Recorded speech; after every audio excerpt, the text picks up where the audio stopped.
Stalker 2 Heart of Chernobyl wants to kill you, and it will often succeed. Some deaths are inglorious. A bandit may shoot you when your back is turned, or a pack of wild dogs will decide to make you their lunch, but few of its post-apocalyptic dangers are as dramatic or lethal as emissions. Storms of psionic energy that turn the sky blood red and shake the world so hard you'll think it's coming apart. Fail to get indoors before an emission happens and your life is measured in seconds. These emissions are deadly, yes, but they're also hypnotically beautiful. While taking shelter in a disused gas station, abandoned along with the rest of the zone due to the Chernobyl nuclear power plant meltdown, I couldn't resist sidling up to an open window and watching its red hues and streaks of lightning scour the land. Low on supplies from a shootout with hostile scavengers, I sat and watched the emission rage whilst planning my next move.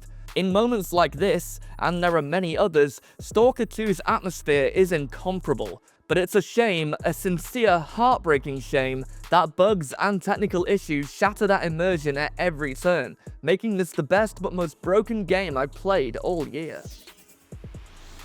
Although you don't need to have played past Stalker games to dive into Heart of Chernobyl, newcomers to the zone, an irradiated land of impossibilities in Ukraine, will find themselves tested by its brutality.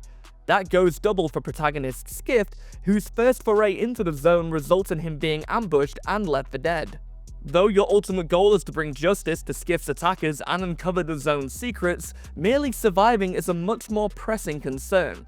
When the game begins in earnest, you've got only a pistol and smattering of bullets to arm yourself with, along with a handful of bolts used to detect miniature unnatural disasters called anomalies. Throw in roaming bandits, mutated wildlife, warring factions, and the occasional psychic monster, and that teensy tiny pistol has its work cut out for it.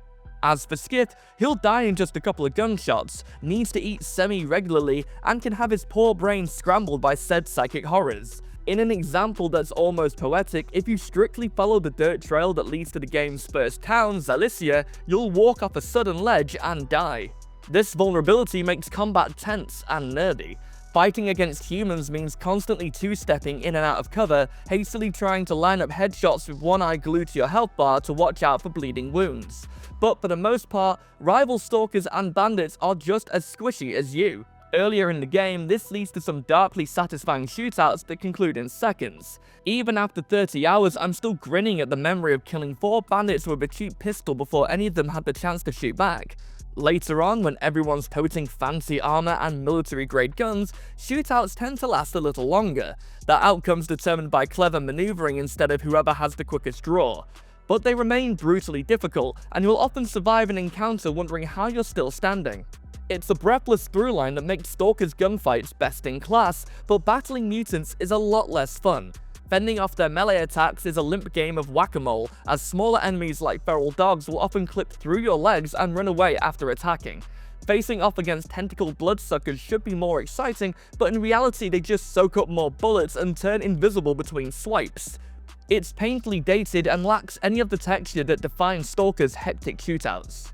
These encounters feel even more jarring because they stick out in one of the most engrossing open worlds I've ever explored. Radiation and psionic energy have warped the Ukrainian landscape in new and dramatic ways. Between verdant green shrubland and plodding swamps are poppy fields that lull visitors into an eternal sleep, vast crimson forests, and long-abandoned brutalist concrete buildings. It is treacherously pretty, as the zone is pocked with anomalies, warped pockets of energy that can toss you like a rag doll, ignite anything in range, or lash you with electricity.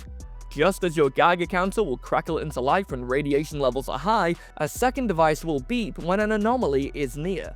This means that you can never really drop your guard, remember that path to Zalicia? And as a result, you'll wander the zone with cagey admiration, ogling its vistas whilst nervously watching for telltale ripples in the air that mark an anomaly. It's immersive enough that you'll come to appreciate the journey more than the destination, and there are plenty of them.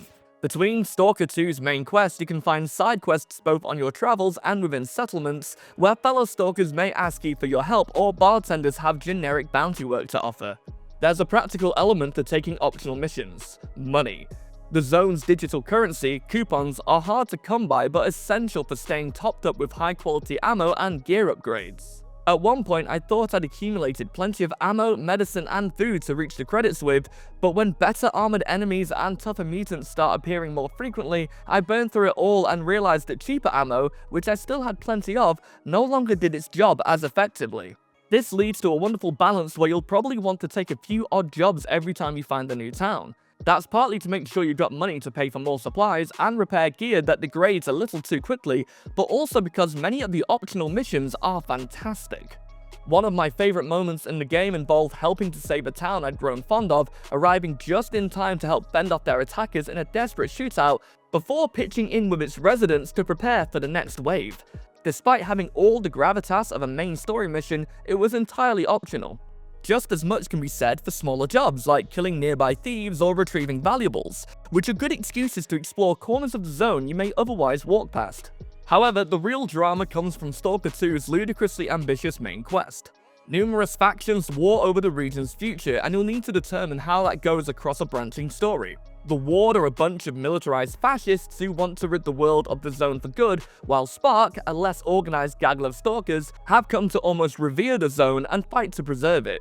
Throw in ethically dubious scientists from the mainland and a commune of former cultists, and there are plenty of agendas that vie for Skiff's allegiance. You're frequently forced to choose between these groups, and these decisions have tangible consequences. After pissing off the Ward, I couldn't safely travel to certain areas, while their wandering patrols around the world would try and kill me on sight. Even a couple of scheming S.T.A.L.K.E.R members, who I was meant to be working with, tried to ambush and kill me, purely because I helped the Ward once much earlier in the game.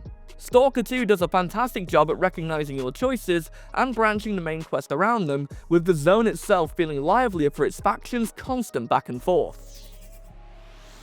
Unfortunately, Stalker's many feats are held back by a staggering amount of bugs that make recommending it in its current state incredibly hard. At every turn, there's something that breaks your immersion. Sound issues plagued my playthrough as footsteps would disappear, noises would clip in and out of existence, and my guns constantly stopped making any sound whatsoever.